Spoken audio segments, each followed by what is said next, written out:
What's going on, everyone? It's Jason here, and I'm going to give you my week one game by game breakdown for the DraftKings main slate for the Millionaire Maker and all the other big tournaments. So I'm going to start with Cincinnati at Indianapolis. I think we all know the Colts defense sucks, especially the secondary, and I expect Andy Dalton to capitalize on that with John Ross, A.J. Green, Tyler Eifert, and potentially Joe Mixon out of the backfield. So going to be a lot of plays there, definitely on the Bengals side. The Andy Dalton's definitely a good GPP pick. Colts side, Bengals were weak against tight ends last year, so you pick your poison here, Ebron or Doyle. I want to tend to lean towards Doyle because I think he has more of a rapport with Andrew Luck, and Luck seems healthy. He hasn't played great in the preseason. It's one of those that could be a sneaky type shootout. I just don't know. Bengals are pretty good on the outside. I'm not so sure about T.Y. Hilton. It's definitely worth a play just because Luck's in there. But other than that, I'm not really sure about the running back situation for the Colts. Looks like they're going to do some timeshare there, and don't really know. So that's pretty much it with that game. The Bills at the Ravens. Ravens defense for sure is in play, and the Bills, if there's anyone on the Bills you want to go for, maybe Shady McCoy. I don't think anyone's going to play him. If you can get him at low owned, it's always an interesting leverage play. I just don't know on the road in a situation where they're huge underdogs. Don't know that it's the place to go. Ravens, Alex Collins, the obvious chalky play. If you want to get a little bit contrarian, go with the passing game, I'd say a Flacco Crabtree stack or a Flacco John Brown stack would be intriguing. Definitely for tournaments, nobody's going to own that. And Buccaneers at Saints, another lopsided game, at least on the point spread. Saints huge favorites. There's no Mark Ingram, so you can maybe expect Drew Brees to pass the ball a little bit more. His ownership will definitely be inflated because of it. You'll have Michael Thomas. If you want to get a little contrarian, you could go, Ted Ginn or Ben Watson. Obviously, Kamara out of the backfield without Ingram, definitely going to be a big play there, and for good reason. On the Tampa side, I don't think that there's anything that I want to play on the Tampa side. Peyton Barber's a nice value play down there at 4,100, but I just don't know that I want any of these players. Fitzmagic, no. Don't know. They got a lot of receivers now, splitting up the receptions and everything, so I'm not sure I'm going to go there. Then you have the highest game total on the slate, the Houston Texans at the New England Patriots. And the thing here is, this is the obvious game. Everybody's going to play it. Everybody's going to play Brady. Everybody's going to play Watson. And their weapons, Gronk, Hogan, Burkhead, maybe some James White. On the other side, you got Hopkins, you got Fuller, you got Miller. So those are the obvious plays. I think if you really want to just bank on it, and if you think it's going to go over, just game stack it, because everybody's going to play it. I wouldn't play just one or two of each of them. If you're going to play it. 49ers at Vikings. Well, this is another kind of lopsided game. I think the Vikings are pretty good favorites here, and the only question I have is the Dalvin Cook situation. I think Latavius Murray is going to steal some of the goal line work, maybe some of the work in general, just as they, kind of gradually get him back into the offense. Kirk Cousins, fantastic play against this porous Niners secondary. I do not think Diggs is going to have any trouble at all getting past Richard Sherman. If anyone's watched how slow Richard Sherman looks in the preseason, Diggs is really good against corners that he can outrun. So that's something to look at. Thielen's also a great option. Rudolph, a nice option. If you want to go contrarian here, nobody's going to play him, but Marquise Goodwin, he has the speed to beat anybody. He can get a big play down the field. I wouldn't touch Garoppolo, though, even though he will be low-owned in this spot. Tennessee Titans at Miami Dolphins. This is kind of a murky game.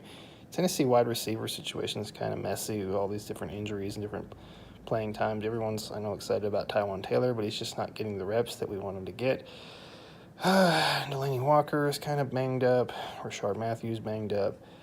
I think Corey Davis is banged up too. So I just don't know where they're going to go here in this particular game. They're splitting carries between Derrick Henry and Deion Lewis. Mariota's looked kind of mediocre in the preseason, learning this new system. The Dolphins, Tannehill coming back from injury.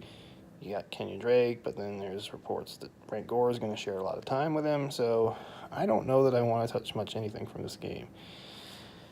Then there is the Jaguars at the Giants, which I think is a sneaky shootout. And here's why I'm going to explain why.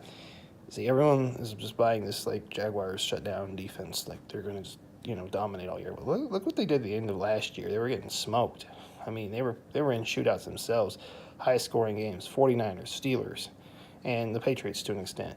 So the Jaguars were giving up a lot of points. People were starting to figure that defense out, especially if you go down the middle of the field and slot receivers and then the running backs out of the backfield. And what do the Giants have? They've got Odell Beckham now working a lot in the slot, and that's going to be a big problem for the Jaguars defense. And on the other side, the Giants defense isn't stopping anybody either. Blake Bortles has been throwing it a lot more in the preseason. He's sneaky. Sometimes he throws for these 200- and 300-yard games, especially when he gets into shootouts. And people are like, oh, my God, Marquise Lee is hurt. Well, they still have D.D. Westbrook, Keelan Cole, Dante Moncrief, and Austin Seferian-Jenkins. So there's definitely a potential there. I wouldn't pick more than one of those weapons, but Bortles is intriguing to take with either like Cole or Westbrook or somebody, or even Seferian-Jenkins, because the Giants just suck against tight ends. So you can come back across the other side with Odell, or if you want to play Eli and Odell, nobody's going to play that. So Eli's real cheap, $4,700 or $4,800. Anyway, so that's one of my sneakier plays. Steelers at the Browns. A couple notes on this one. Antonio Brown just torches the Browns, so I would not forget about him in this spot. Juju Smith-Schuster had a real good game against them last year. Ben's road splits I'm a little concerned with.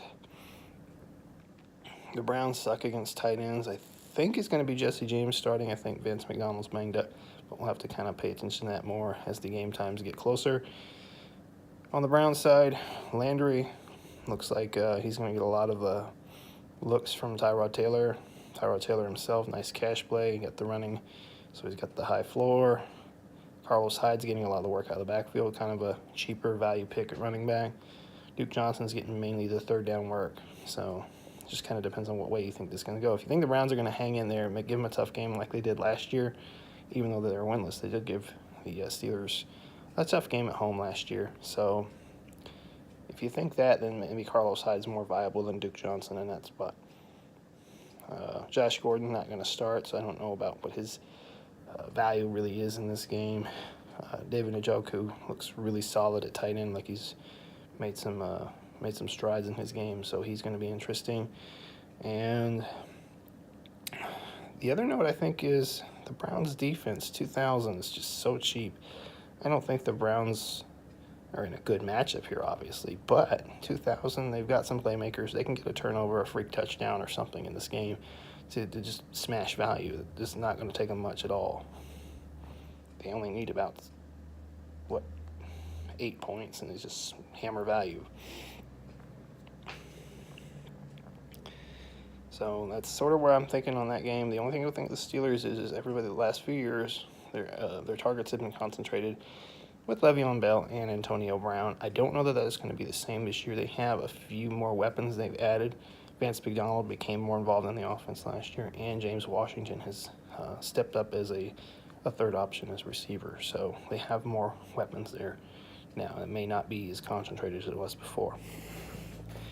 The Cowboys at the Panthers, this is a sneaky game. Not for the reasons people think. I think everybody's kind of on the, Christian McCaffrey and the Panthers. Well, here's the thing is Dallas has one of the best front lines, best front sevens in football. So there's going to be some problems there. And the Panthers have one of the worst offensive lines in football. Massive injuries right now. All kinds of carnage up front. So there's going to be problems. Cam Newton's going to be running around. The Cowboys defense, very sneaky play at 2,300 here. The Cowboys have been sandbagging a lot in the preseason. Everybody's expecting Dak Prescott to regress because he doesn't have Dez Bryant and he doesn't have Jason Witten. But what does he have? He doesn't have a receiver who can't catch the ball and a tight end who can't run anymore. So really, he didn't lose anything. Allen Hurns is an upgrade over Dez Bryant if he's healthy. Tight end, I'm not sure yet, but Terrence Williams and Cole Beasley, they're okay, but it's just one of those things is having Ezekiel Elliott more involved. If they get him more involved in the passing game, he's dangerous. If you've seen the game against San Francisco last year, he can do some serious damage in the passing game. So Ezekiel Elliott's very dangerous here. I don't know that he's going to be as highly owned as he should because he's cheap, and he's just in a really good spot, even on the road here. I think the Panthers could be in trouble in this one. If there's anyone on the Panthers side that I like, maybe Funchess. He always seems to get forgotten with Cam Newton. I just don't know this is a game I want to play Cam Newton because I think the Cowboys defensive line is just going to just manhandle the Panthers all day long, and it's going to be a long day for Cam Newton. And let's see here. We have the Seahawks and Broncos. With this game, Russell Wilson may still get his points. He's probably going to throw to Doug Baldwin all game if he has Doug Baldwin. The problem is Doug Baldwin's not 100%, and the only other weapon he may have is Tyler Lockett. I don't see the run game doing much with Carson. Denver's really good against the run. They're going to have a much stronger pass rush this year. The defensive backs aren't as strong, but they're still going to have a real big problem with Chubb now in there with Miller. And the Seahawks offensive line is still bad, so I don't see the Seahawks doing much here on the Broncos side. Case Keenum, Sanders seem to have a good rapport. Thomas is out there. They have Sutton as a third receiver. They have Royce Freeman at running back. And the offensive line seems a little bit better than last year. So the Broncos are going to be in a good spot. Sanders, Thomas, Keenum. Keenum and Sanders seem to be kind of like chalky plays now. It's kind of strange. People might be scared off of Royce Freeman, thinking that Booker is going to get anything here. But honestly, I don't. I think Freeman's going to overtake Booker probably in this game. So there's some good plays there. The Broncos defense is always in play, too, with that pass rush, the ability to create turnovers. Chiefs at Chargers. It's kind of an obvious shootout. I think everybody's on Rivers in this spot.